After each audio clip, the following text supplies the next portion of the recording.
Hey everyone, you are listening to the Guitar Speak podcast. My name is Matt Wakeling and this is the show that I produce in Sydney, Australia.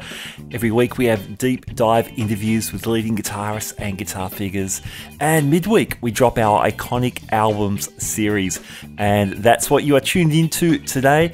I'm here with Rob Rhodes and Gabor Jasika, and we are checking out U2's Achtung Baby. Today's episode is brought to you by Fretboard Biology, the comprehensive online guitar course put together by Joe Elliott. Now, Joe is not only a fantastic guitar player, he draws on his years of experience as the ex-head of guitar at the Guitar Institute of Technology and also at the McNally Smith Music College. Here's a few words from Joe about the course. You're tired of wading through hundreds of random guitar videos and just want to become a better player. Fretboard Biology is your answer. Fretboard Biology is a self-paced, college-level program that'll give you the right instruction, in the right amounts, and in the right order. You'll learn the same information I taught to thousands of other guitar players over 30 years of teaching in top music colleges. If you want to make real progress with your guitar playing, then sign up for a free 7-day trial at fretboardbiology.com. All right, iconic albums number 13. I'm joined by my friends Rob Rhodes. Hello, Matt. Hello, Gabor. And Gabor Jasika. Hey, Matt and Rob, how you guys doing? Great to see you guys. Number 13, fellas. I know. Lucky 13, you bet. What could go wrong? Fingers crossed. Well, today it's my turn. So I chose a U2 record. Now, I really wanted to do a U2 record. I had a few in the pot. It came down to this. It came down to Joshua Tree, All That You Can't Leave Behind, and Achtung Baby. So they're probably my three favourite U2 records, and they all kind of span three kind of eras of U2, perhaps. So I went with Achtung Baby because it would be my number one U2 record. So released in November '91, the 7th studio album from U2. And my pathway into U2, when I was, I think, during the Synchronicity episode we did, the episode Gabor chose a few weeks ago, I was saying I was such a headbanger when I went and saw Sting in 85 or 86 or whatever. I just didn't understand it. U2 was one of the bands that was kind of getting me out of power chords and opening my ears a little bit. I think I had some older musician friends who were into U2. So I think that was a bit of an influence. But I remember getting the bus to Parramatta. I used to live in the Hills District in sort of Western Sydney. You got the bus into Parramatta to Mayfair Music. I don't know if you guys remember stores that used to sell records and musical instruments.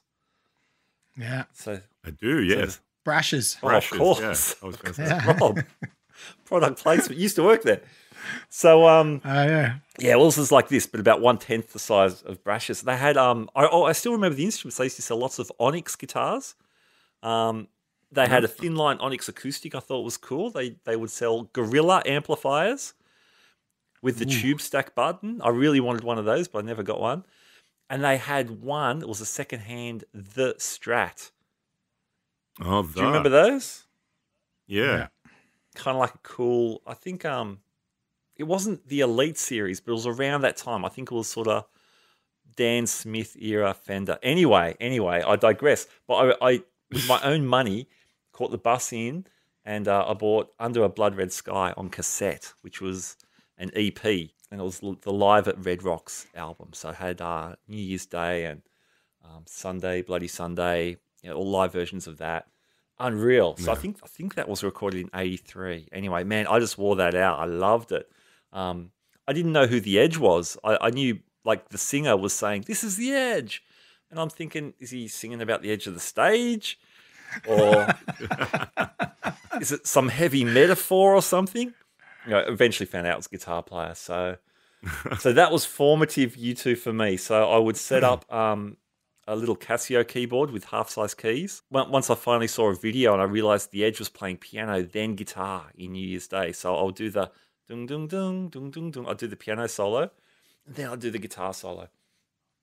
That's so good. None of them good or anything, but that was my gateway to U2. But yeah, I guess, The Edge, he's just one of the great sonic architects of our lifetime, I would say. So I was super keen. Absolutely. Super keen to do one of the records. So We'll get into Achtung Baby, but I'm interested in hearing your U2 stories, gentlemen. What was your gateway into U2?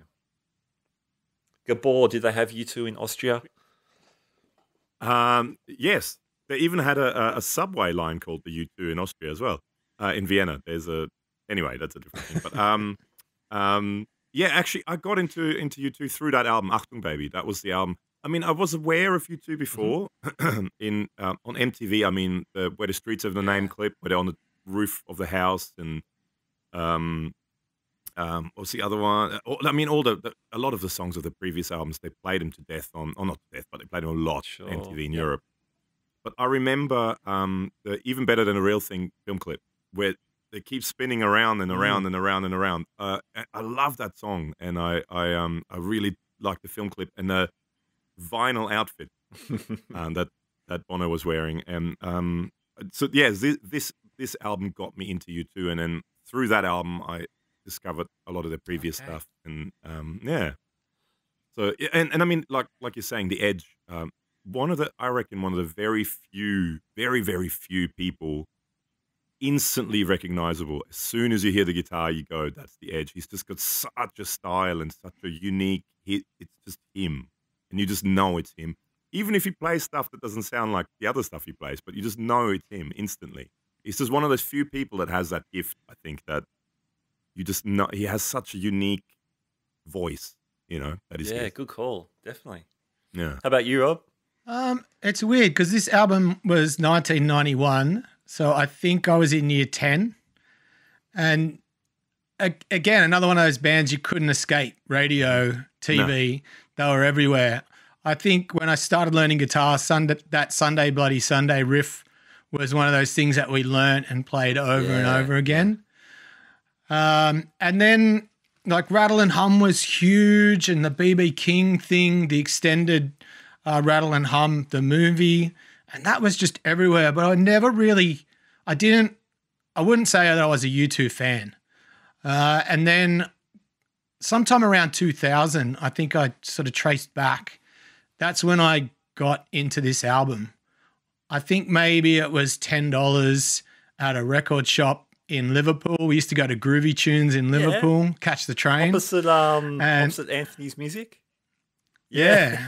On the corner. It was a great place. So we'd buy all our secondhand CDs there, and I think I got that there and took it home, and I was just, 2000. So spellbound, absolutely. And then I got Zooropa, and then the Pop Mart Live VHS. And that's cool. That's such a cool show. Yeah. Oh, so good. And then that got me like straight into U2. All That You Can't Leave Behind is sort of where I left them behind. Okay. I didn't go any further than that. That's a great record, don't get me wrong. But they just reached their absolute maximum capacity for what I could take in at that time. Yeah. So, that sort of was my introduction. They were just everywhere. Triple M on the radio.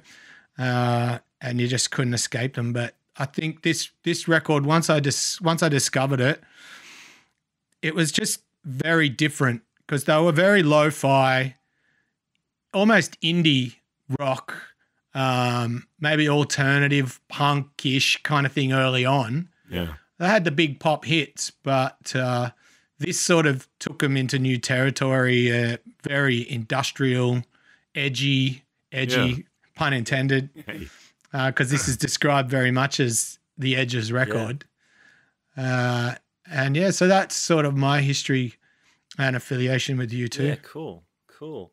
Yeah, I always love the different perspectives from us at different points in our lives and that kind of thing. Yeah, so as we said, the album released in November 91. It was recorded in, throughout 90 and 91. And as you alluded to, Rob, it was a new direction, and it was a very deliberate reaction against some of their earlier work. So they'd just come off the Rattle and Hum tour, which I saw actually in Australia in whenever that was, 89, 88, with B.B. King and all those guys, man. Unreal. Amazing. Killer. But for U2, that was like their experimental record getting into American music. So into gospel music and the blues, or the U2 version of the blues.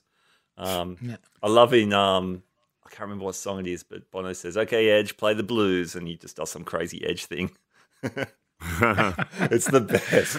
But like some of great blues players came out of Ireland, like Rory Gallagher. Rory Gallagher and Gary Moore. Gary Moore, yeah. The Edge. And the Edge. Yeah. He's on the edge of blues. Oh, man. So the record was produced by Daniel Lanois and Brian Eno. Now, they'd worked with the band before. Lanois, he was, what I've read, he was more in charge of the sonics of production, the nuts and bolts of it in a lot of ways. Interesting, he was tired of making slick, polished records with some of the other acts he was working on. So seems like he was in a good place to take U2 into some new places. And Brian Eno, who I love his ambient stuff. Yeah, me too. Those records he did with Robert Fripp, so cool. Apparently Eno would just drop in every now and then for a week, every month or so, just to make sure the record didn't sound like U2. So if you listen to any interviews with any band members or the producers, they're all saying the same thing. We were trying to get away from that beautifully crafted U2 sound that by the Joshua Tree was pretty locked in. I think Bono said it best. He said, "We're cutting down the Joshua Tree with this record." Yeah, that's wasn't also partially that's why they went to Berlin. And I mean, in those days, West Berlin, I mean, it was a very, very different place. I mean, I don't know if any of you guys have ever been to Berlin when it was East and West Berlin, but my mum was born in Berlin, so I did go there a couple of times when it was still East and West Berlin. And it's a very, very trippy, it was a very trippy place back in those days.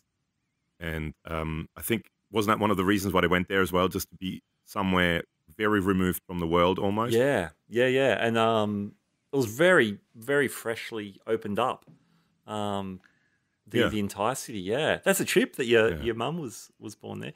Yeah, my mum was born there. And I mean, totally unrelated, but yeah, back in the days when it was East and West Berlin. I mean, this would have been just after. Yeah. Was it just after? Was it 89 the wall came down? I think possibly 89. Wow. Yeah. So what do you remember of that? It used to sorry? Was that would have obviously been a big deal at your house then? It sort of was, yeah. I remember David Hasselhoff singing as the wall came down.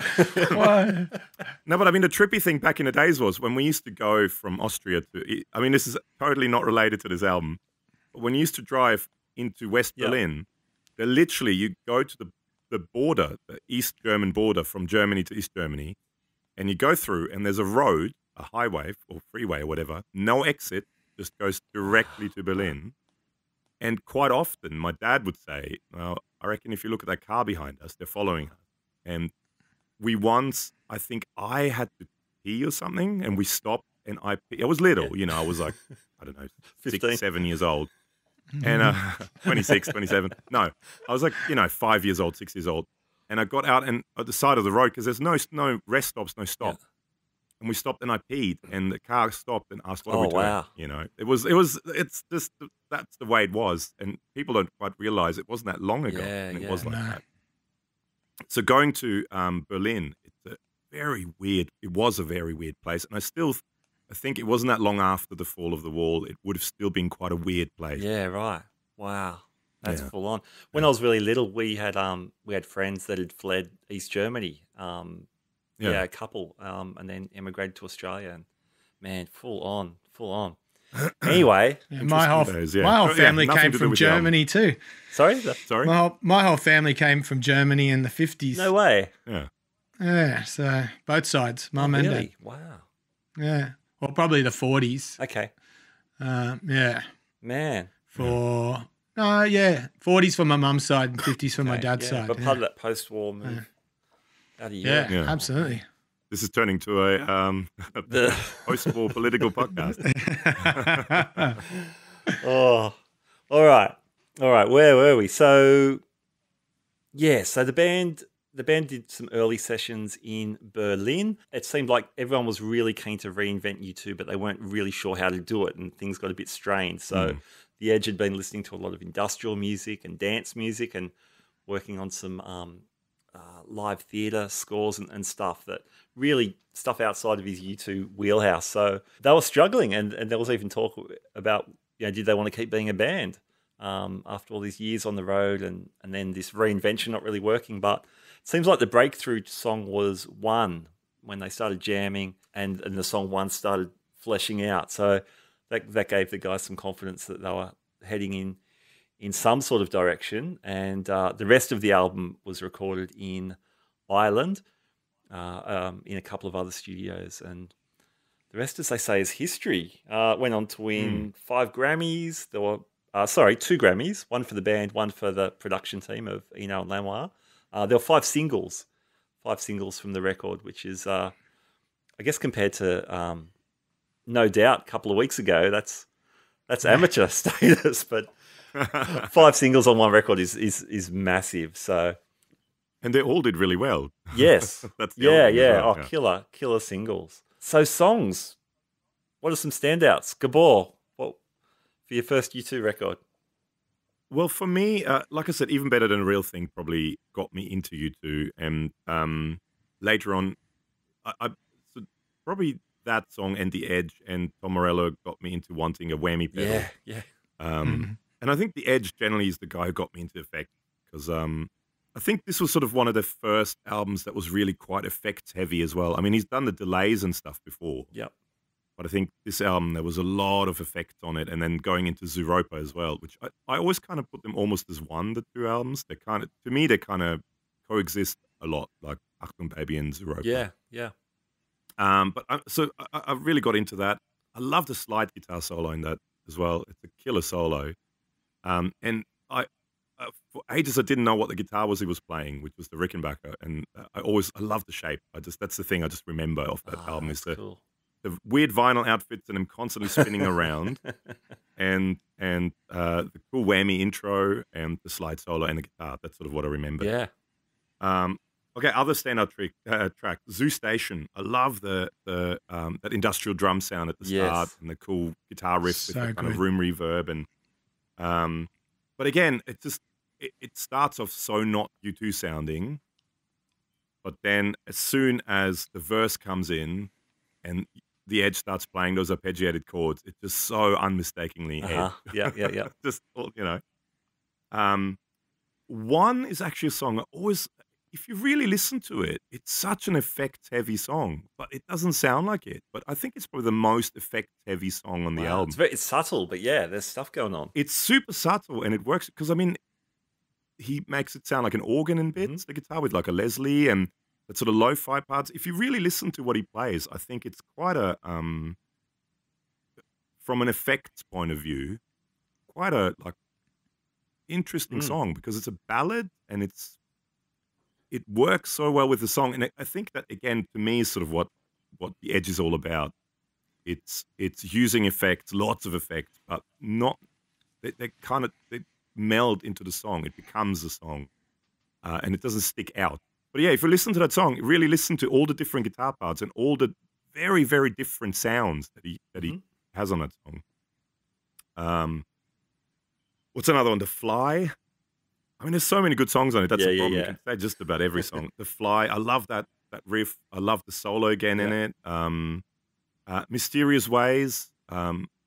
Just such cool. It took me forever trying to work out how to recreate that sound, the guitar sound, because it's a million effects. Oh, yeah. Mysterious Ways, you mean? Mysterious Ways. Until you find out that it's just one of the presets on a Korg A3. And he just dialed up one of the presets. But I had to recreate that sound for, we did a bunch of videos for a company called Mod Devices, and it's like this little thing, and it does everything basically, like an effect thing. And we did a bunch of videos for them where we recreated famous sounds. Oh, nice.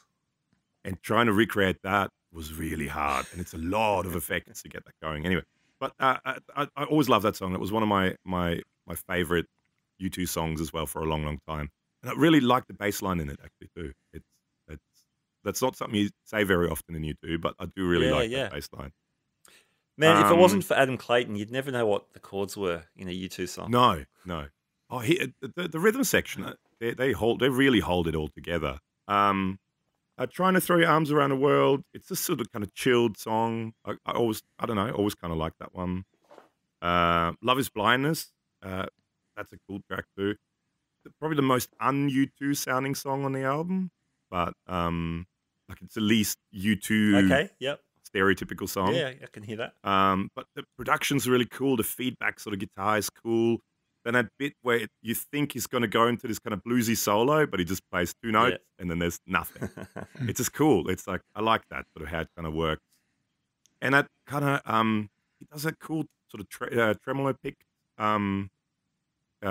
riff right at the end. It's sort of like a melody and it's sort of this really fast picking that he does. Yep. Right at the end. I really like that always. That's, I mean, they're all good songs, but they're probably my standout track. Nice. How about you, Rob? Heck, it's almost the perfect record. It's hard to, I think I listened to this more times than any record that we've done so far. It was just, there was so much to hear. And I started sort of 2 days ago and I reckon I've listened to it 2-3 times a day up until this point. They're good songs. They're just good songs. There's always something to discover. It's like, watching Fight Club every time. There's something new to see. My favorite track was always Ultraviolet, Light My Way. Oh, yeah. There's just something, it's moody. I love the chord changes. It builds really nicely, but there's just something, it's like that song's like a warm blanket to me. It's just wrap myself in it. It's just great. Even better than The Real Thing is actually one of my favorite songs that I've ever played live. Yeah, it's same here. So much fun to play. There's so much going on. And as a vocalist, at the time, I didn't really have anyone singing harmony. So you could bounce between the octaves that Bono's singing and make it a real performance, that song, which is... this album too, is this the album where he sort of found his falsetto voice? Because he didn't do that much before, did he? That was sort of, I think that was one of the first albums where he used his falsetto quite a lot. And then, I mean, he's quite known for his falsetto as well now. Yeah. But was it?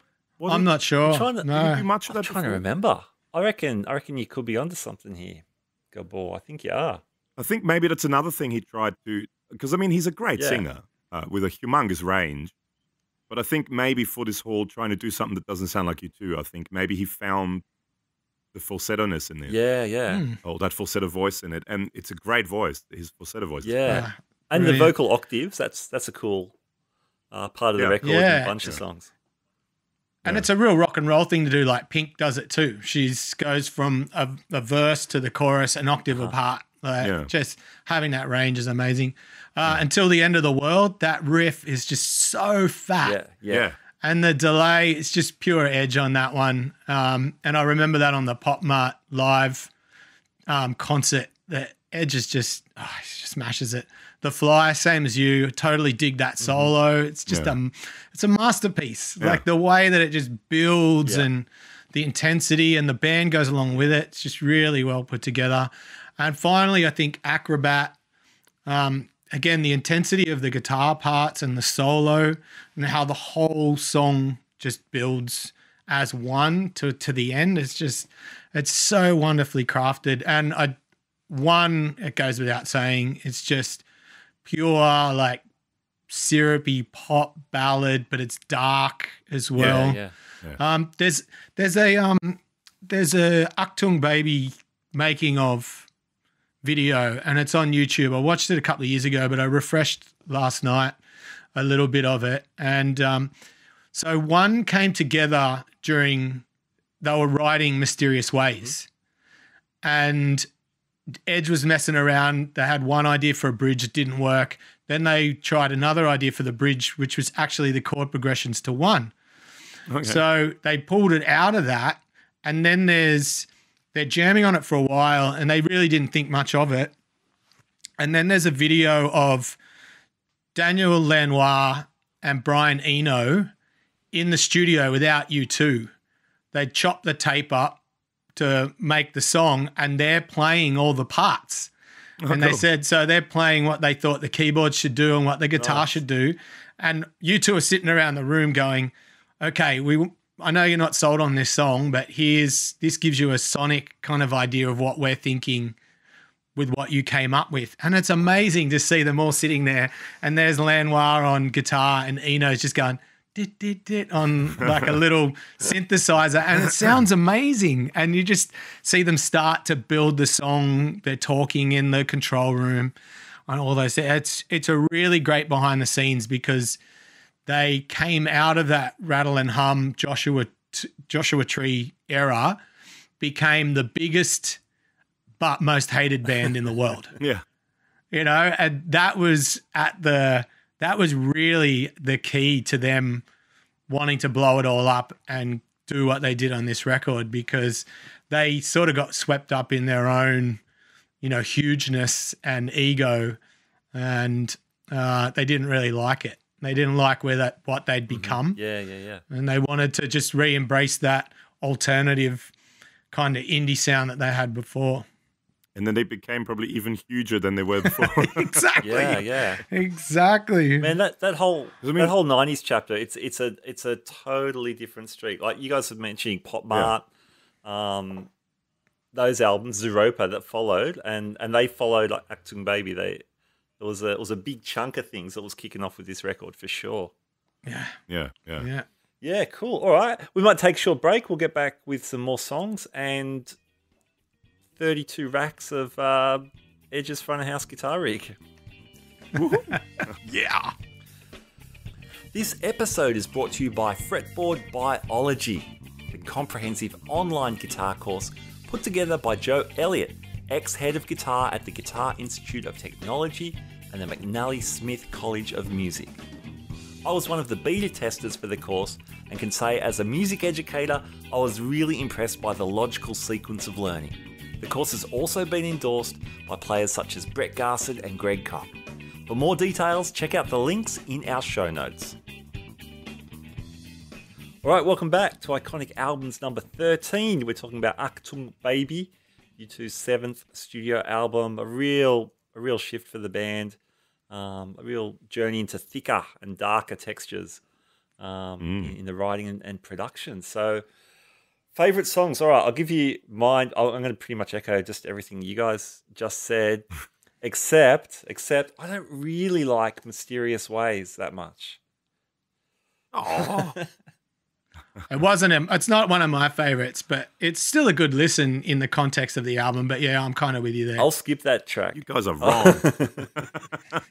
There is no wrong. There's only opinion. Yeah. I don't know, but I mean, sonically awesome, and that guitar intro, and we'll definitely talk about that stuff. And yeah. props to you, Gabor, for recreating that with some gadgets, man. Killer. It was hard. So many good moments. Ultraviolet could be my favorite U2 song ever. Could be ever. Yeah, I think you're absolutely right on that one. It's pretty close. No, I didn't say there was right and wrong, but you're right there. Yeah. Man, I love that song. It's sort of like what was the Diesel song? All Come Together. Yeah. It's my All Come Together. for U2. Yeah, it's just killer. And it's probably maybe got some of the most traditional Edge guitar sounds up till this point. So as in some of those, you know, those dual delays like the dotted eighth plus the straight crotchets, like Joshua Tree kind of sounds. No. Yeah, it kind of sounds like the sequel to The Unforgettable Fire. Yeah. It's got that. Yeah, it's comfortable again. It's funny, like, this album being such a big departure for U2, and I'm sure at the time when it came out, I'm sure I thought, man, this is awesome. I know I loved it when it came out, and it felt modern and new, but I've heard it so many times, it just sounds like U2 to me. Yeah. So even though what we're saying is 100% correct, the shift, but yeah, Ultraviolet's great. The Fly is probably maybe my second favorite U2 song. That's just killer. I love the live versions. Like that solo is the best. And then Edge, he sings the falsetto parts as he's finishing the solo. He's the coolest. He's the coolest, man. And so yeah, that's except for when he falls off the stage. You've seen that, where he walks and falls off. Yeah. Anyway, serious? Have you seen that footage? It was going viral for a while. It was from one of the concerts. Okay. He was walking I think it was where they had that big sort of heart-shaped catwalk wow. that went through the audience. And he was walking along it playing guitar. Yeah. And then he walked and he just kind of looked forward and he fell off the stage. Oh, gee. Yeah. Far out. Man, the only time I've broken bones is falling off a catwalk. That's another story. Oh, okay. That'll be on the Broken Bones podcast. So yeah, The Fly, Unreal. Where was I? Had some other stuff here. Who's Going to Ride Your Wild Horses? Just the start of it. Those massive, thick, kind of dissonant chords. They're so noisy and clangy. And yet the big hollow body sound. Yeah. You can really hear the hollow body on that. Totally. It's just howling, man. It's There's so many good songs. That's the thing. It's hard to kind of pick the best songs because they're all good. Yeah. And I think we've hinted at this before. Like for all these records we've been choosing, they're killer albums. They're not. It's not like your two favorite songs plus a bunch of filler. So, 100%. Yeah. Acrobat, that really angry probing solo with the trem picking. That's killer. Heaps of stuff. I guess. And jump in. Sorry, is it just me as well, or is this one of the few albums where the Edge actually does solo? Look, the Fly solo was a bit of a departure. Yeah, and he said it himself. He said it was a lot of fun, but it was a bit different. I think on Rattle and Hum he did a couple of more traditional rock solos. Bullet in the Blue Sky, that's got a bit of a guitar solo, doesn't it? Yeah. It was sort of rare. It was kind of a bit of a rarity, and since then as well, I think, with a lot of the newer stuff, there aren't many solos. There's melodic part, but not really solos. And this album seems to have quite a lot of solos on it. I don't know if that's maybe a departure again as well, but anyway, sorry. No, not at all. That's a great point on Fly, for sure. It is a killer solo, and the way the chord progression changes, like Rob was saying, the band shifts, starts in E minor, ends up in E major. And it's great, man. It's great. What's the semitone between friends? And you're always one fret from greatness. That's what I say. Exactly. Let's talk. We've already kind of verged onto tones, which you have to for the Edge. There's no way of avoiding it. I guess this record too was the greatest variety of tones that we'd heard from the Edge. You know what I love? He's such a mix of vintage and cutting edge technology. He's got the old Vox amps. He's got the old. Most of his guitars are old vintage stuff, but he's pulling out this latest technology or warping it in some kind of way. Even back in the early days with the Echoplex or whatever he was using. Yeah. Guitars and gear. So I'll just put a couple of things out there and please join in, guys. From what I understand, he started leaning on Les Pauls a lot more for this record to get thicker, bigger tones. His Strat and Explorer were his main two guitars for a lot of the earlier records. Yeah. And that Explorer is, it looks rock and roll, of course, but it's, from what I've read, it's a cleaner sounding guitar than it looks. It doesn't quite have the heft of a Les Paul. So apparently he had two Les Pauls for the records. He had a white 975 Les Paul, inspired by Steve Jones of the Sex Pistols, who had a white Les Paul. Mm-hmm. And he had an 83 gold top. And I wonder if that was a deluxe with mini humbuckers. Were they still making deluxes in 83? Maybe. Yeah, I don't know. Seems it might be too late. 83 is the Neuland era, right? Yeah, yep. Yeah, still. Hard to know. I don't know. Get Trogley on the phone. Where is he? I don't know who Trogley is, but he sounds like he'd be helpful. He'd be very helpful. There's, you mentioned the Rickenbacker, the 330 on Mysterious Ways. And the hollow body, so an ES330, which is kind of like a 335, except it's totally hollow. Totally hollow, yeah, no center block. Yeah, no, a trapeze, usually. Trapeze tailpiece, I think. Yeah. So that was on Who's Going to Ride Your Wild Horses, and One apparently had that. Yeah. Amps. 8 Vox AC30s chained together. Such a Brian May thing to do, isn't it? Yeah. And man, there's not enough effects loops in the world to get your delays after the grunt. You've got to run them into the front of the amp, which is such a great part of his sound, has always been the delay hitting something dirty, and probably more delays afterwards as well. But yeah. Do you guys do that much? I always have them after. Yeah, I've experimented with them in the front, but I really don't like how the difference between how loud it is on a clean and a dirty, because I'm a channel switching guy. So it's really hard to get the balance clean and dirty. When you hit it, they just jump out like crazily. So in the effects loop always works for me because it's much more even across all your different gain stacking. It's just much more controlled and subtle, where it's hard to do really subtle through the front end. It's either there or it's gone. Yeah, you got to be really set up for that thing, I reckon. I'm an everything through the front end guy. I never use the effects loop. But I'm a pretty much using a kind of clean, semi-broken up amp, and then all my gain coming from the front. I never use effects loop. But there's something about that sound when you have a cranked, dirty amp and you run a delay into it. It has a sound to it. But I mean, I know where you're coming from, Rob. Where you need different sounds. It's hard to keep it under control. But if that's the one thing you do, or if you just use it for that one thing, it's such a cool sound, and big reverbs as well, running them into a dirty amp. It sounds really cool. I really like it. It has a sound to it that I really like. Totally. Oh, absolutely. It's like David Gilmour's got it, and then much later, Jack White and Dan from the Black Keys, like all of those sounds fuzz into delay into the front end. It has that. It has that sound, but you have to be set up. As you said, you can't be a Swiss Army guitar player and really expect the delay in the front end to work.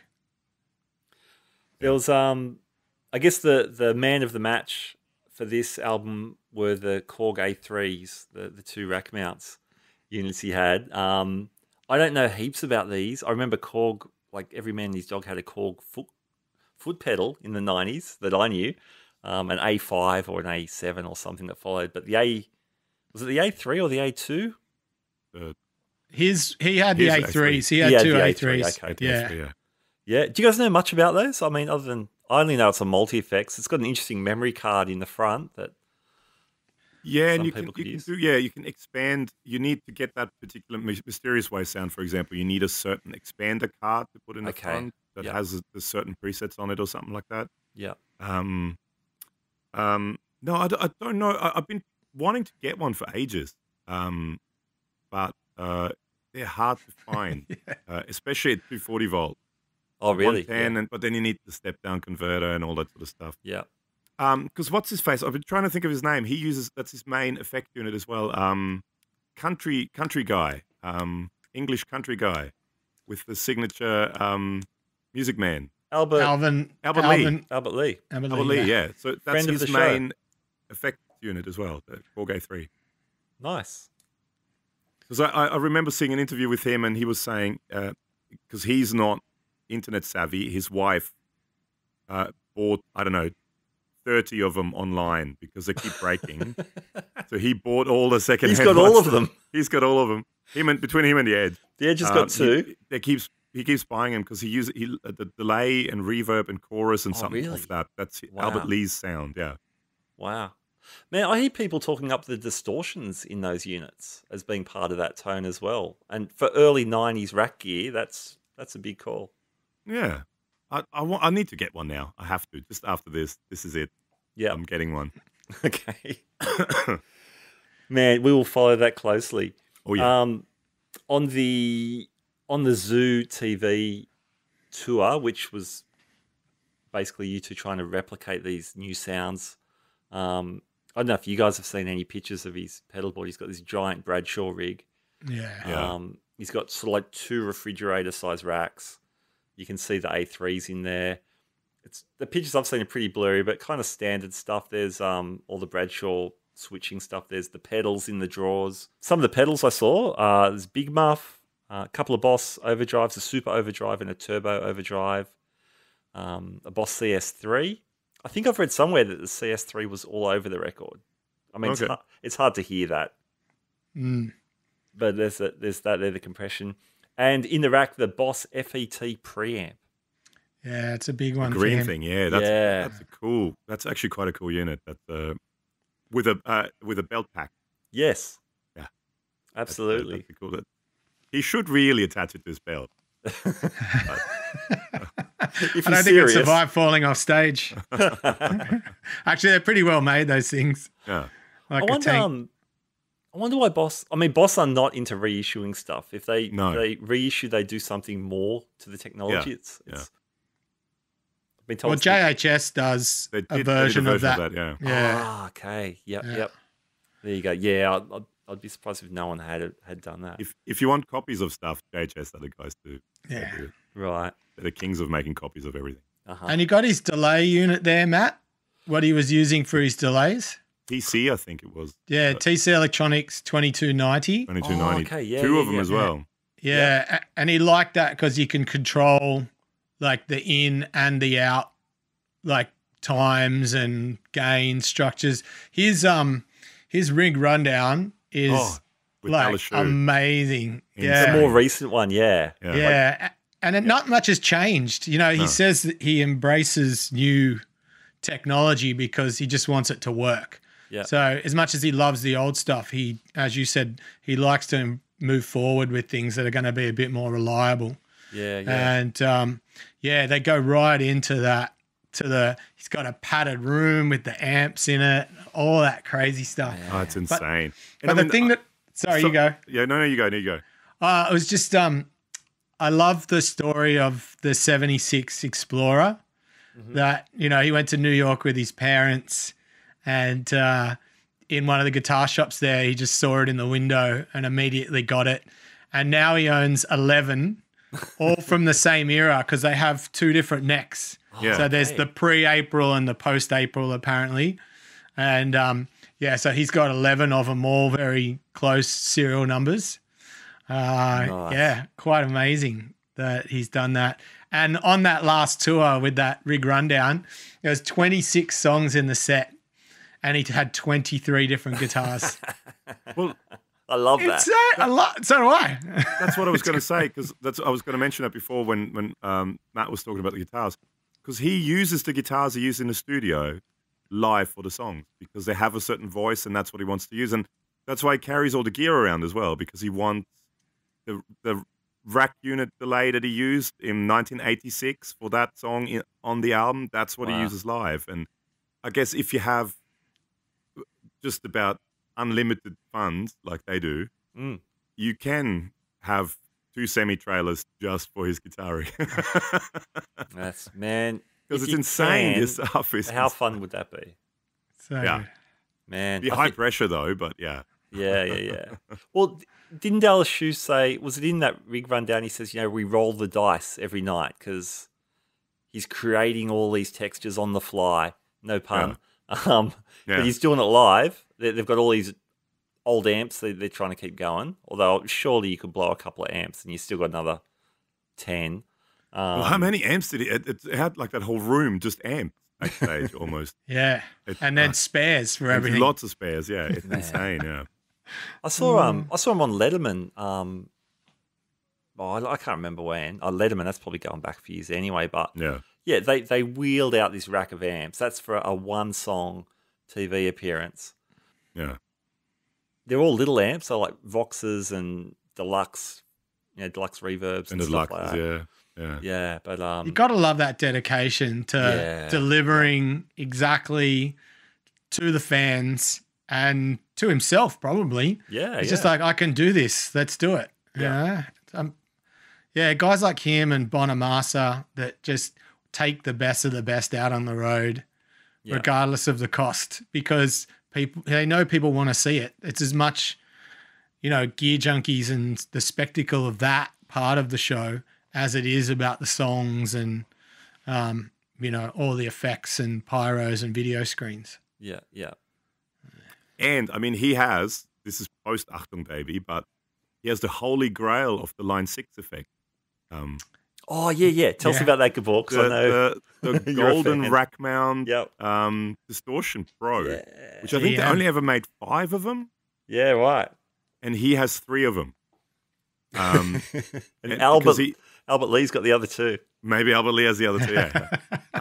But yeah, so because he loved the Line 6, what is it, DM4, the distortion modeler, the golden one, the yellow golden one, which is, I find really funny too, because you have all these, especially back, going back a few years. Now things have changed a bit. Going back a few years, you had all these digital snobs, people that saying, no, you got to have analog.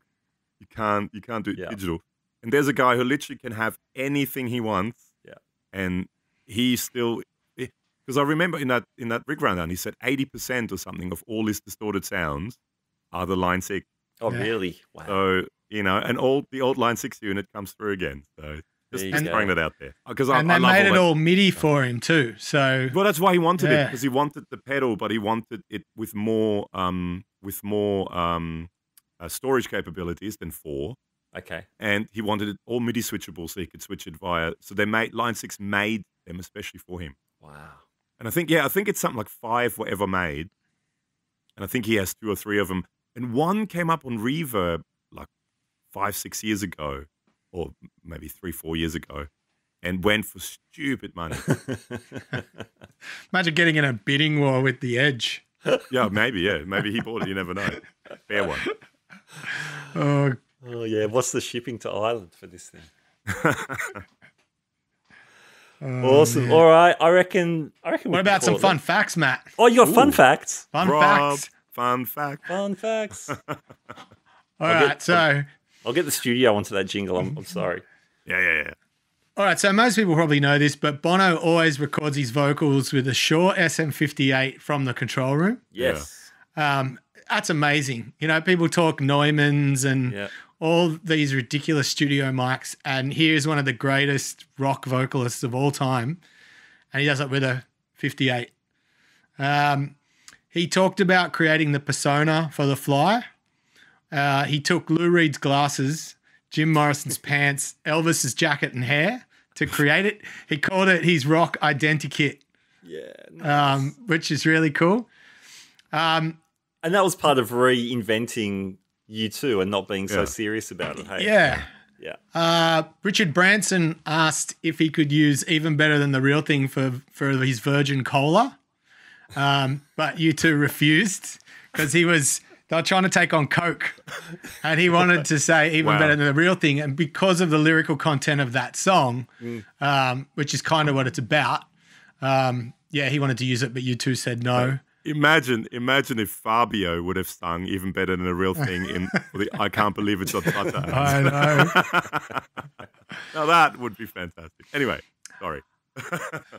On the Pop Mart tour, during one in concert, Bono used to always give a shout out to Michael Hutchence. Right. Okay. That's a nice little fun fact that he used to do there, and it brings it back local. There was something, in Ultraviolet, during the recording, Larry Mullen dropped a drumstick midway through the song. After much debate, they decided to use the take to preserve its spontaneity. Oh, wow. So it'd be something to go back and have a listen to now, knowing that's in there. Love that. And Who's Gonna Ride Your Wild Horses? The single is a completely different mix from the album version. I meant to go and have a listen to it, but and the band actually prefers that. They replaced the guitar with keyboards in the single release version of that song. Cool. So there's 2 versions, and one thing gets Bono's back up, as so many people tell him that they use One as a wedding song. He said because it's very dark. He says it's an anti-romantic song. We are one, but not the same. We get to carry each other. Rather than, he said that people hear the words wrong. So he says there's something very unromantic about the lyrics in this song. And it kind of irks it. Similar to Every Breath You Take. We talked about that. Yeah. Where people use that as a wedding song, and it's a stalker. I'm sure I've played both those songs at weddings. Oh, yeah. Man. I've played Better Man by Pearl Jam as a wedding waltz. That's not cool. That's like the most inappropriate. And I've done Working Class Man as a wedding waltz too. Oh, God. What's wrong with that? Thought you'd like that, Matt. I miss playing gigs, man. And that kind of wraps up all my little fun facts for this album. Rob, fun fact. Boop, boo. Boop, boop, doop. Anything else, should I? I think we're pretty much. Oh, the only other thing was the amps mic'd up in the studio. So you mentioned the 8 chain-linked Vox AC30s. Yep. Well, they were mic'd up tight mic with a SM57 and then an AKG 414 about 4 feet away. And that's how, pretty much for every track, is a very similar setup to get the Edge's sound. Yeah, cool. Hey, you're going to talk picks as well, Rob. Oh, yeah. So in that rig rundown, Yep. his guitar tech explains how he uses these. I guess the example that we could probably use are these max grip Jim Dunlops. So they've got like a scratchy. That's a good demonstration on Yeah. the mic.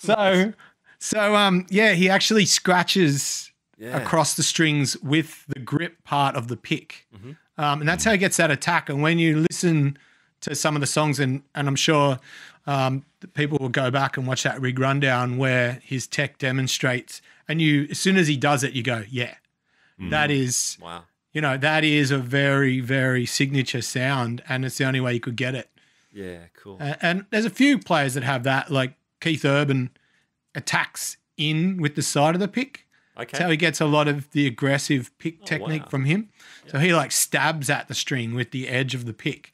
So yeah, there's quite a few interesting pick techniques out there, especially like Brian May with the coin. And there's a guy, there's a YouTube series, and he went and did like super slow-mo cameras on famous guitar players' hands, like Steve Morse and people like that, to see the picking technique. Oh, it's quite interesting, some of that stuff. Yeah.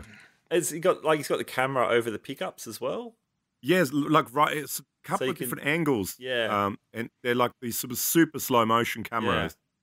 And he just sees the picking, how they pick. And he did a bunch of guys. I think he did Ingve, he did Steve Morse, maybe Satriani. I don't know, a bunch of guys, and how different the picking technique is. It's quite interesting, and how it changes the whole sound of the playing, the way you attack the guitar with the pick.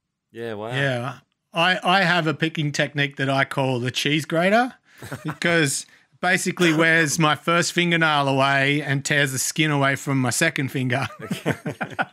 I always have a bit of my fingernail on my index finger, my right hand. Yeah, mine's the same. Yeah. Blaring out. Awesome, man. Achtung Baby. Check it out, people. That's cool. I think we've covered the record. I mean, we could talk all night about this, but I reckon we've done a good job here. Rob Gabor, thank you so much. Rob, where can people follow you? And maybe tell us about your YouTube page. Oh, yeah, I've just moved over to YouTube for my live stream shows during this lockdown. So the page name is Rob Rhodes Music. So you can go head over to youtube.com/c/Rob Rhodes Music. Excellent. And Gabor. Okay. You can also go to YouTube and check out youtube.com/c/The Super Fun Awesome Happy Time Pedal Show, all one word. And that's me.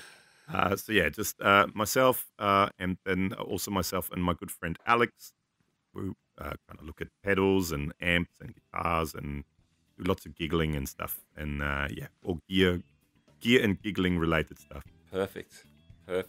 All right. Fantastic. Fellas, thanks so much for checking out Achtung Baby. Thanks, gents. Catch you next time. See ya. Bye. All right, thanks for joining us for another Guitar Speak podcast, Iconic Albums. I've really enjoyed putting these conversations together with Rob and Gabor, and it's been a really cool addition to our podcast show, which every week has deep dive one-on-one interviews as well. That's been our bread and butter for the last 5 years, and that will be continuing as well. Thanks to Fretboard Biology for sponsoring today's episode. Check out the links in the show notes. All right, my name's Matt Wakeling. You've been listening to the Guitar Speak podcast. And in the words of Michael Schenker, German guitarist from UFO, the Scorpions, and MSG, keep rocking, keep on rocking. Keep on rocking indeed. I'll catch you next time. Bye now.